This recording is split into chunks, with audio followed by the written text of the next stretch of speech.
형제들아, 내가 법 아는 자들에게 말하노니 너희는 그 법이 사람이 살 동안만 그를 주관하는지 알지 못하느냐.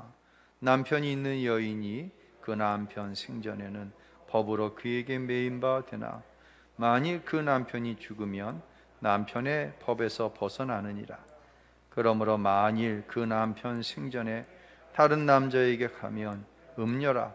그러나 만일 남편이 죽으면 그 법에서 자유롭게 되나니 다른 남자에게 갈지라도 음녀가 되지 아니하느니라.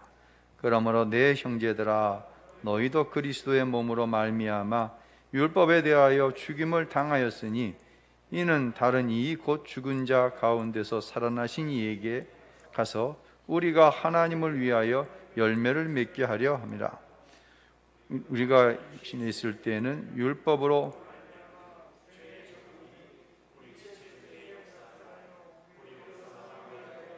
열매를 맺게 하였더니 이제는 우리가 얽매였던 것에 대하여 죽었으므로 율법에서 벗어났으니 이러므로 우리가 율법 조문에 묵은 것으로 아니할지니라. 아멘. 할렐루야. 거룩한 주일입니다. 우리 하나님의 크신 은혜와 세상의 어떤 것으로도 얻을 수 없는, 또 세상의 어떤 것으로도 패할 수 없는 하나님의 크신 평강이 코로나19로, 또 무더위로, 삶의 연약함으로, 또 누군가는 큰 고난 중에라도 하나님께서 주시는 평강으로 충만하게 되시기를 예수님의 이름으로 축원합니다. 성도는 회개를 통과할 때 성도가 되는 거예요. 인생에 있어서 단 한 번 경험하는 회개는 성령이 오시면 하나님으로 알지 못했던 것이 인생에게 있어서 지옥 갈 큰 죄라는 사실이 깨달아집니다. 또한 살면서 다윗처럼 윤리적이고 도덕적이고 양심에 범하는 죄를 하나님 앞에 회개할 때가 있죠. 이와 같이 성령의 도우심으로 회개를 한 성도에게는 하나님의 자녀로 거듭나는 특별한 은혜가 주어집니다. 그래서 다윗은요, 처절하게 자신이 지은 죄의 결과로 회개하면서도 놀라운 사랑, 하나님의 사랑을 잃어버리진 않았어요. 그래서 뻔뻔할 정도의 믿음의 기도를 회개하면서 하나님께 올려드리고 있는 것이죠. 이것은요, 엄청난 범죄 가운데도 하나님의 축복을 받은 다윗의 믿음이면서 저와 여러분의 믿음의 고백입니다. 그래서 시편 51편은요, 회개와 더불어서 여전히 다윗 자신을 사랑하시는 하나님에 대한 믿음이 이게 막 혼합되어서 나옵니다. 그래서 자칫 잘못하면요, 아니 이건 뭐 용서해달라는 거야, 뻔뻔하게 이 상황에서도 하나님 앞에 복을 달라는 거야, 이걸 논리적으로 분해하면 이렇게 나올 수 있다고 하는 것이에요. 한번 우리가 다윗의 마음을 품고 시편 51편 1절로 4절 6절로 7절 함께 읽겠습니다. 하나님이여, 주의 인자를 따라 내게 은혜를 베푸시며 주의 많은 긍휼을 따라 내 죄악을 지워주소서. 나의 죄악을 맑게 씻으시며 나의 죄를 깨끗이 제하소서. 물은 나는 내 죄가를 아오니 내 죄가 항상 내 앞에 있나이다. 내가 주께만 범죄하여 주의 목전에 악을 행하였사오니 주께서 말씀하실 때에 의로우시다 하고 주께서 심판하실 때에 순전하다 하리이다. 우슬초로 나를 정결하게 하소서. 내가 정하리이다. 나의 죄를 씻어 주소서. 내가 눈보다 시리이다. 내게 즐겁고 기쁜 소리를 들려주셔서 주께서 꺾으신 뼈들도 즐거워하게 하소서. 아멘. 하나님 앞에 회개하고 나니, 하나님의 자녀로 거듭나니 이전에 보이지 않던 하나님의 은혜가 보이고 확실하게 믿어지는 것이죠. 여러분, 죄의 결과로 나에게 고난이 주어졌고 지금 처절하게 회개하는 가운데 계신다고 할지라도 절대로 절망하거나 낙심하지 마세요. 자녀의 종아리를 치는 이유는요, 종아리가 터지라고 치는 것이 아니에요. 돌이키려는 거예요. 돌이키기만 하면 하나님께 복을 주시는데, 돌이키기만 하면 부모인 내가 너를 책임질 수 있는데, 돌이키라는 것이에요. 이와 같은 아버지 하나님의 사랑을 고난 가운데서도, 엄중한 심판 가운데서도 절대로 잃어버리지 마시기를 바랍니다. 로마서를 이제 6장까지 강해하면서 숙제를 계속해서 모아놨어요. 지난주에 회개란 뭐냐, 내가 예수 믿고 회개하면 다 용서받으니까 죄 짓고 용서하면 되지, 이 문제에 대해서 이제 숙제를 풀었어요. 두 번째 숙제, 나는 구원받았느냐라고 하는 것이죠. 여러분이 예수님을 믿고 구원받은 뒤에 어떠한 변화가 일어나셨나요? 이 질문은요, 교회 다니고 나서 어떤 변화가 일어났습니까? 이 질문이 아니에요. 교회 다니는 거하고 구원받은 건 분명히 구별돼요. 분명하게 달라요. 예. 요한복음 3장 16절 우리 한번 읽어볼까요? 하나님이 세상을 이처럼 사랑하사 독생자를 주셨으니 이는 그를 믿는 자마다 멸망하지 않고 영생을 얻게 하려 하심이라. 아멘.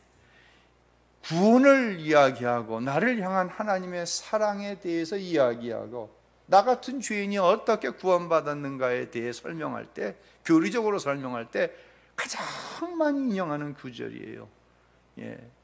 아마 어린이 교학교, 청소년부, 청년부를 거쳤으면 요한복음 3장 16절을 암기하지 못하는 사람 없을 거예요. 왜요? 성경학교 수련회 밥 타 먹을 때마다 꼭 단골로 들어가는 구절이 이 구절이죠. 이걸 풀면 이래요. 나는요, 죄로 인해 영원히 죽을 수밖에 없는 죄인이었습니다.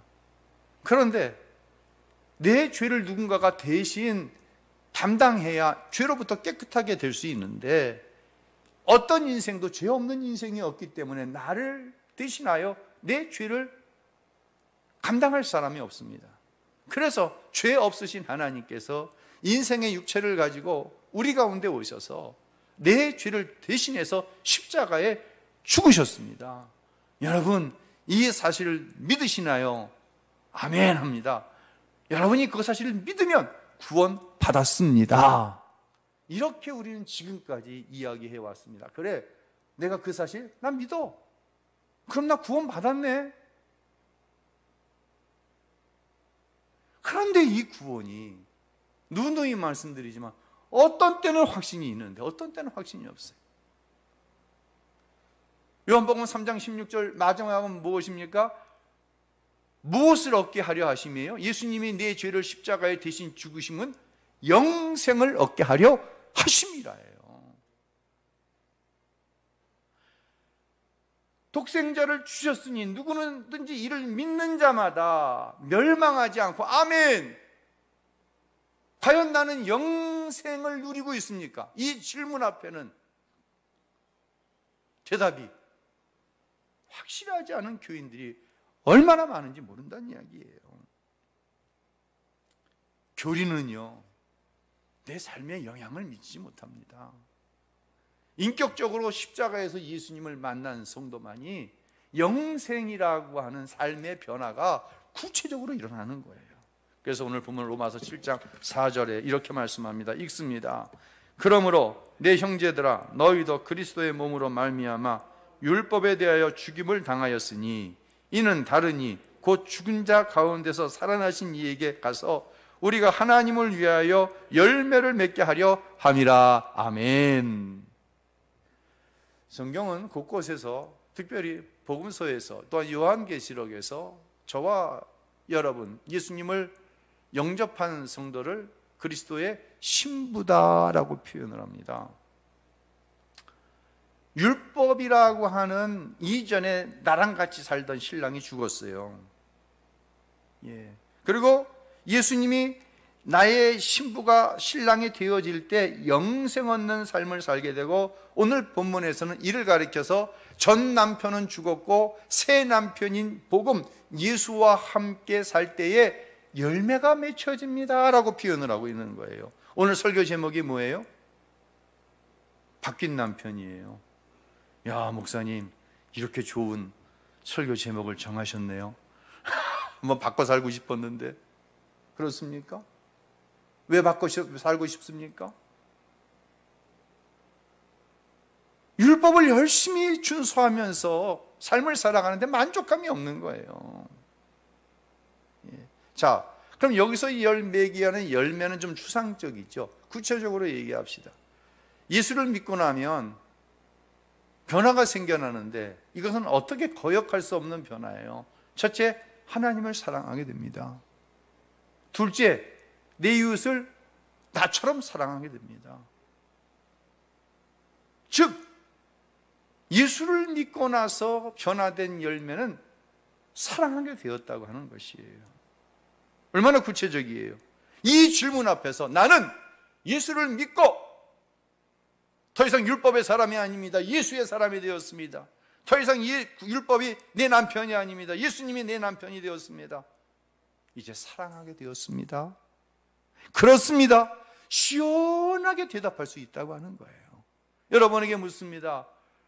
여러분은 예수님을 그리스도로 믿으시나요? 그러면 여러분은 사랑하며 살고 계신가요? 이 답이 같아야 된다는 얘기예요. 답이 달릴 수가 없어요. 제가 이스라엘 성지순례를 갔을 때 일이에요. 안식일에 이제 예루살렘에 있게 됐어요. 그들은 이제 토요일 밤부터 안식일에 들어가죠. 토요일 저녁을 호텔 레스토랑에서 하기 위해서 한 30여 명 일행이 호텔 식당에 모였어요. 당연히 식당에서 일하는 종업원이 주문을 받는데, 아니 이 사람이 메모지를 갖고 와서 뭐 드시겠어요? 뭐 드시겠어요? 얼마나 간단해요? 그런데 뭐 드시겠어요? 뭐 드시겠어요? 잊어먹어. 그럼 또 물어보는 거예요. 아니 30명을 어떻게 자기가 다 외우려고 이러고 온 거예요? 왜 그러냐고. 메모지를 갖고 메모하면 되는데 왜 그러냐고. 그러니까 가이드가 하는 이야기가, 말하는 걸 외워서 주방에 전달하면 일이 아닌데 메모지에 적는 순간 이게 일이 된다는 거예요. 안식일에 일하면 안 되잖아요. 그래서 그러면 우리가 대신 적어주면 되냐고. 주문받는 사람이 우리한테 부탁해서 적으면 일이 된대. 근데 우리가 자청해서 적으면 일이 안 된대. 그래서 우리가 대신 적어줬네. 일하는 사람이 주방으로 돌아갔어요. 가이드에게 물었어요. 수채 이러려면 주일 호텔 문 닫는 게 낫지 않냐고. 그게 율법을 정말 지키는 것 아니냐고. 그렇게 되면 관광산업에 큰 타격을 입기 때문에 정부에서는 그걸 추천하지 않는다는 거예요. 여러분, 이게 무슨 하나님을 사랑함으로 지켜지는 율법입니까? 여러분, 이게 율법의 정체예요. 다음 주에는 율법은 반드시 필요한 것이라는 말씀을 드릴 거예요. 그러나 율법의 역기능에 대해서 오늘은 좀 말씀을 드리는 거예요. 예수님을 믿은 후에 나에게 어떤 변화가 일어났는가? 목회자들 가운데는요, 자기가 은혜 받아서 신학교에 가고 목사가 된 분들이 대부분입니다. 그런데 또 적지 않은 목회자들 가운데는 어머니나 아버지가 소원을 했어. 이 자식은 첫 열매이기 때문에 하나님께 드립니다. 이렇게 소원을 했든지, 아니면 본인들이 은혜 받고 나니까 자식들 가운데 한 사람은 헌신시키고 싶어. 그래서 자식의 뜻과 상관없이 헌신을 시킨 사람들이 있어요. 여러분 주위에도 혹시 여러분 형제들 가운데도 그런 사람이 있을 수 있습니다. 그래 놓고는요, 이 길에서 벗어나가면 큰 일을 당한다고 합니다. 교회 안에서도요, 어떤 사람이 큰 사고를 당해요. 아유, 저 사람 아버지가 장로님인데 헌신시키셨는데 뺀질뺀질하게 주의 종의 길을 가지 않고 지의 길 가다가 하나님께 저렇게 맞았어? 뭐 이런 얘기를 하는 거예요. 그러니까 다른 길 가면 벼락 맞을 것 같고 어쩔 수 없이 헌신의 길을 갑니다. 아주 유명한 목사님 가운데 아버님이 목사님이에요. 주일날, 월요일 날부터 시험이에요. 그럼 주일 공부 못해요. 왜? 안식일은 공부하면 안 된다는 거예요.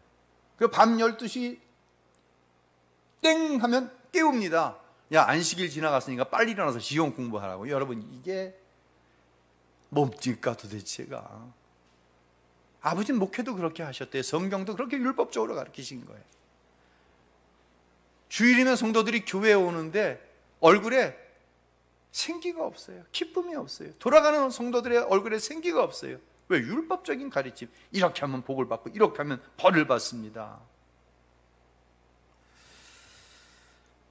교회 안을 들여다보면요, 기도 많이 한다는 신자들은 자기가 한 종교적인 열심을 자랑하고 그 열심에 못 미치는 교인들을 청주합니다. 그러니까 교회 일을 기쁨으로 할 수가 없어요. 신앙이 좋다고 해서 세워진 장로님들은 패가 져서 다투고요, 담임 목사인 아버지를 너무 힘들게 하는 거예요. 그런데 자신의 아버지는 하나님께 서운했기 때문에 너는 딴 길로 갈 생각을 하지 말라고 합니다. 결국 목사님은 아버지를 이어서 목회자가 되었어요. 그런데 목사가 되라고 하는 말이 너무나도 저주스러웠고, 목사로 사는 삶이 얼마나 영광스럽고 얼마나 하나님 앞에 충성스러운 일이냐는 이야기를 할 때 죽고 싶었다는 거예요. 왜? 자기는 영광스럽지가 않아. 자기는 자랑스럽지가 않아요. 왜요? 기쁨이 없이 부모님의 헌신시키셨으니까 억지로 하는 거거든요. 여러분, 잘 적용하세요. 예, 잘 적용해야 됩니다. 근데 이제 목사 안수를 받고 얼마 지나지 않아 큰 사건이 터졌는데, 그 사건 뒤에 회개하고 회심한 후에 기쁨으로 목회를 하는 가운데 교계에서 정말 많은 사람들에게 영향력을 미치는 훌륭한 목사님이 결국은 되셨어요. 지난 주간 캄보디아 우리 이병화 선교사님께 전화가 왔어요. 지난 월요일이네요. 지난 화요일이네요. 여러분이 헌신해 주셔서 우리 캄보디아 우신 선교센터 전기 배선 작업과 페인팅 작업할 수 있는 돈을 이제 우리가 총회본부 선교국으로 보내면 선교국에서 이제 확인을 해가지고 이병헌 선교사한테 보내거든요. 이걸 잘 받았다고. 목사님, 성도님들께 꼭 감사의 인사 전해 주십시오. 여러분, 저는 전했어요. 예, 감사하다고 하는 인사를 받았습니다. 근데 이어서 아주 충격적인 이야기를 들었어요. 저 인천에서 목회하셨던 임원오 목사님 계십니다. 이분이 늦게 헌신을 하셨어요. 사모님은 고등학교 음악 선생님이셨고, 본인도 세상에서 편안하게 잘 사셨는데 은혜를 받고 헌신을 하신 거예요. 그리고 교회를 개척을 하셨어요. 은퇴를 하셨습니다. 은퇴 후에 부부가 캄보디아로 선교를 갔어요. 수도 프놈펜에서 차로 10시간 달려야 가는 라타나까리라고 하는 교회에서 교회를 세웠어요.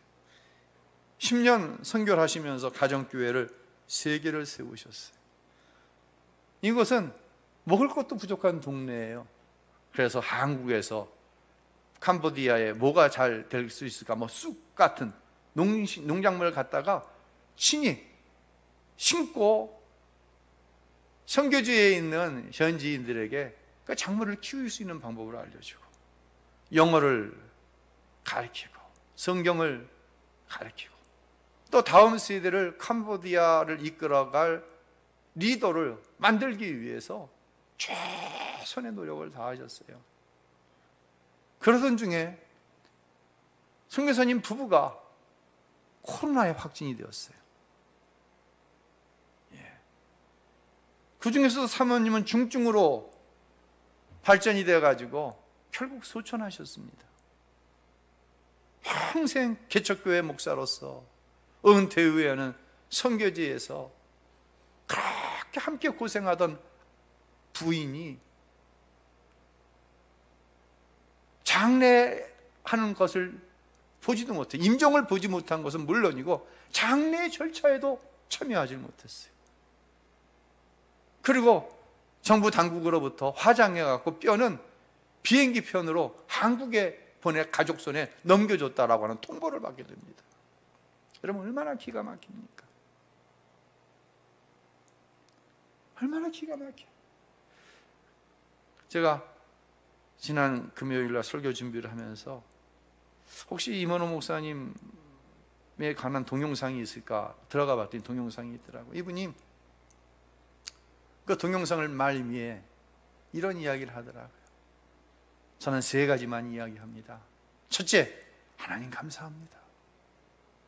자기의 일생을 요약해서 얘기하는 거예요. 두 번째, 하나님 사랑합니다. 세 번째, 오직 하나님께만 모든 영광을 돌립니다. 가슴이 칭해 왔어요. 누군가는 목사의 아들로 태어나 목사로 사는 것이 저주스러웠다고 합니다. 누군가는 학교 선생님으로 세상 일로 편안하게 인생을 살 수 있는데 부르심에 순종하여 목회자가 되고 선교사가 되었습니다. 이국만리 타양 가장 척박한 문화적인 혜택을 받을 수 없는 곳에 가서 선교하다 세상 사람이 볼 때는 비참한 개죽음을 당한 거예요. 그러나 그 순간에까지 하나님 감사합니다, 하나님 사랑합니다, 모든 영광 하나님께 돌립니다. 여러분, 똑같은 목회를 하는데 무엇이 그 목회를 축복과 저주로, 감사와 저주로 갈라놓냐는 얘기예요. 이것은 교회에 있는 모든 성도들이 똑같은 모습이에요. 누군가는 거룩한 장로의, 권사의, 집사의, 찬양대원의, 교사의 직분을 감당해 나아갈 때 감사합니다, 사랑합니다, 나에게 이와 같은 직분이 웬 말입니까? 너무 큰 영광입니다. 근데 누군가는요, 율법이라고 하는 못된 남편에게 얽매여 가지고는요 어쩔 수 없이 하는 거예요. 죽을 것처럼 하는 거예요. 수 틀리면 안 한다고 그러고, 수 틀리면 교회 떠난다고 그러고. 왜 이렇게 차이가 날까요? 누구와 사느냐에 따라 달라지는 거예요. 여자의 얼굴빛을 보고 남자의 얼굴빛을 보면요, 누구와 사는지 판가름이 납니다. 항상 환하고 편안한 남자의 얼굴을 보면 참 좋은 부인과 사는구나. 항상 사랑받고 있다고 하는 생각으로 얼굴이 활짝 핀 여인을 보면 참 좋은 남편하고 사는구나. 오늘 그 말씀을 하고 있는 거예요. 자, 로마서 7장 2절로 3절 우리 함께 읽겠습니다. 남편이 있는 여인이 그 남편 생전에는 법으로 그에게 매인바되나 만일 그 남편이 죽으면 남편의 법에서 벗어나느니라. 그러므로 만일 그 남편 생전에 다른 남자에게 가면 음녀라. 그러나 만일 남편이 죽으면 그 법에서 자유롭게 되나니 다른 남자에게 갈지라도 음녀가 되지 아니하니라. 아멘. 친구 목사님이 자기 부인에게 이런 말을 했대요. 여보, 혹시 내가 먼저 죽으면 외롭게 혼자 살지 마. 꼭 결혼해서 목회자 부인으로서 하고 싶지만 할 수 없었던 거 마음껏 하면서 살아. 그랬더니 사모님이 뭐라고 하냐면, 진심이에요? 그럼 기왕 갈 거면 빨리 가세요. 다 늙어가지고 뭘 하겠어요? 그러니까 기왕 가시려면 빨리 가시라고. 제가 제 아내에게 똑같은 질문을 했어요. 뭐라고 그랬는지 여러분이 상상하시기 바랍니다. 결코 제가 원하던 답은 아니었습니다. 아마 이 이야기를 듣는 여자분들에게는 이상한 이야기가 아닐 거예요. 그 사모님 말 참 공감이 간다. 나도 그러고 싶다. 그래서 저는 남자 편이에요. 남자들 참 불쌍해. 참 불쌍해. 우리 같은 편 먹고 삽시다. 지금 같이 사는 남편은요, 너무 매정해. 자, 율법을 얘기하는 거예요. 너무 까다로워. 나타난 현상만 봤지 왜 그런 일을 할 수밖에 없었는지의 속 상황을 알려고도 안 들고 이해하려고 들지도 않아. 그 율법이라고 하는 남편은 나를 옥매고 내 자유를 억압만 했지 나를 사랑한다고 하는 생각이 한 번 든 적이 없어. 이런 남편에게 그저 남의 눈도 있고 자식들 눈치도 봐야 되고, 이혼은 그래서 생각만으로 했지 실행에 옮기질 못했는데 드디어 남편이 죽은 거예요. 드디어 그 매정하고 이해해주지 않고 나를 사랑하는 것 같다는 느낌이 전혀 들지 않는 그 남편이 드디어 죽은 거예요. 예수님께서 마태복음 11장 28절로 30절에 이런 말씀을 합니다. 함께 읽겠습니다.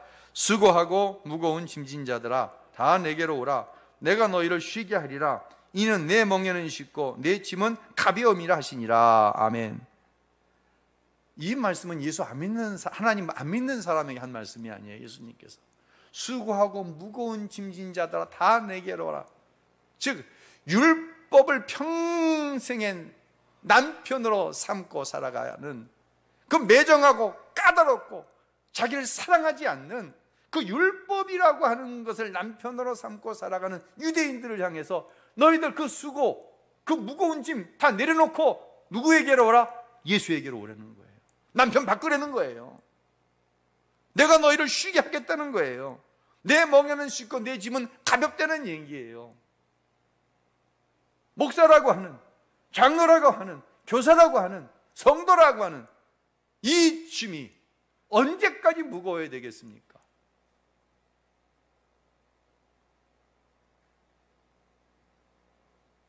무거운 짐으로 이 사명을 감당한다고 한다면 죄송합니다. 그런 목사 뭐 하려고 해요? 그런 장로 지금 뭐 하려고 감당해요? 우리 하나님은 그러라고 우리에게 귀한 직분을 주신 게 아니에요.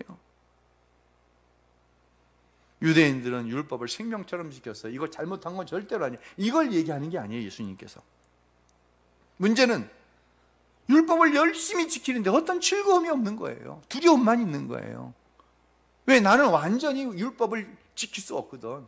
그러니까 지키지 못하는 그것 때문에 늘 두려운 거예요. 남편으로 인한 즐거움이 없고 남편이 짐스럽게만 여겨진다고 한다면 뭐 하려고 그런 결혼을 하겠습니까? 그 결혼 생활이 무슨 의미가 있겠습니까? 신앙생활이 짐스럽게만 여겨진다고 한다면 뭐 하려고 교회에 나옵니까? 혹시 여러분 가운데 우신교회에 나오는 한 신앙생활이 짐스럽기만 하다, 이거 잘못하면 제가 큰일 날 얘기인데요, 다른 교회 가보세요. 그렇게 권해드립니다. 다른 교회 갔는데도 역시 재미가 없어. 이건 내 스타일에 맞는다고 재미가 없어. 그렇다고 한다면 내 신랑이 누구인가를 점검해 봐야 되는 거예요. 난 지금 율법에 얽매여 사는가, 예수를 믿고 사는가 점검해 봐야 돼요.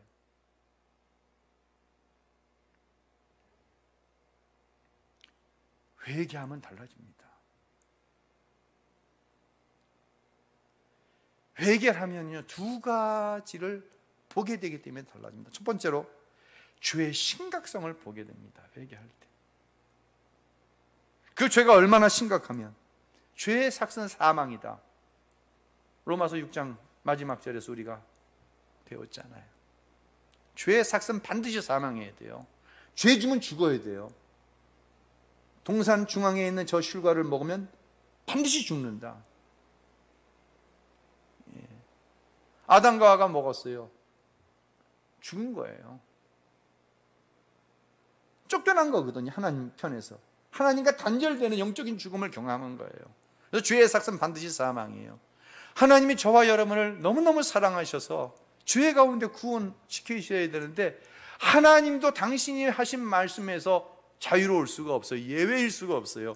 내가 한 말이니 나는 어기고 너희들 그냥 구원시켜줄게, 이게 안 돼요. 그래서 하나님은 자신이 하신 말씀을 만족시키기 위해서, 공의를 만족시키기 위해서 당신의 아들을 십자가에 내어 죽이시는 거예요. 그래서 그 공의를, 그 말씀을 만족시키신 거예요. 내 죄가 하나님의 아들이 십자가에 죽을 만한 죄였다는 사실을 회개할 때 보게 되는 거예요.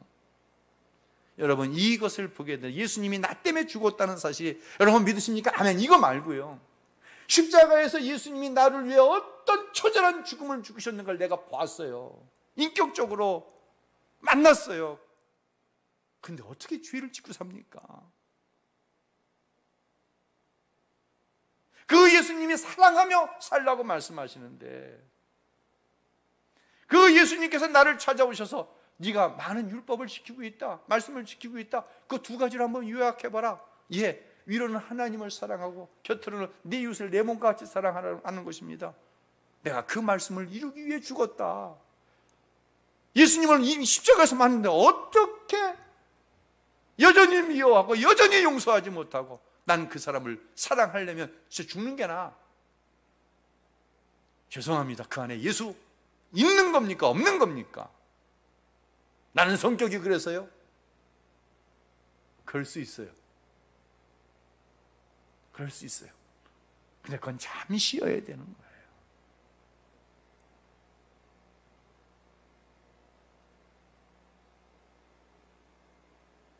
두 번째로,